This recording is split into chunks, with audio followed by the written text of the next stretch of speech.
అరే పిల్లలు రండి రండి రండి, ఒక చిన్న కథ చెప్తాను నేను. వినండి చక్కగా వినండి.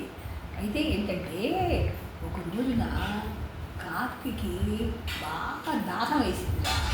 దాహం వేసేసరికి ఎక్కడ ఎక్కినా కూడా నీళ్లు కనపడ్డా. పాపం తిరిగి తిరిగి తిరిగి తిరిగి ఎక్కడో చూస్తుండగా ఒక చిన్న కుండ కనిపించింది. ఆ కుండలో ఎక్కడో అడుగున చాలా చాలా చాలా చాలా కొన్ని నీళ్లు కనిపించినాయి. ఆహాహా, బతుకుజీవిగా నీళ్ళు ఉన్నాయి కదా ఇందో అని అనుకొని, కానీ అవి ఎట్లా తాగాల అని చెప్పి దానికి పాపం ఎక్కడో అడుగులు ఉన్నాయి కదా, ఎట్లాగో బాధ అనిపించింది. ఇంతలోనే ఒక ఆలోచన వచ్చింది దానికి. చిన్న చిన్న గులకరాళ్ళ గుట్ట కనిపించింది అక్కడ. ఆ గుట్టలో నుంచి ఆ కాకి ముక్కుతో ఒక చిన్న చిన్న రాళ్ళన్నీ తీసుకొచ్చి దానిలో వేసింది. ఒక్కొక్కటి తీసుకొచ్చి వేసేసరికి నీళ్ళన్నీ పైకి వచ్చినాయి నాన్న.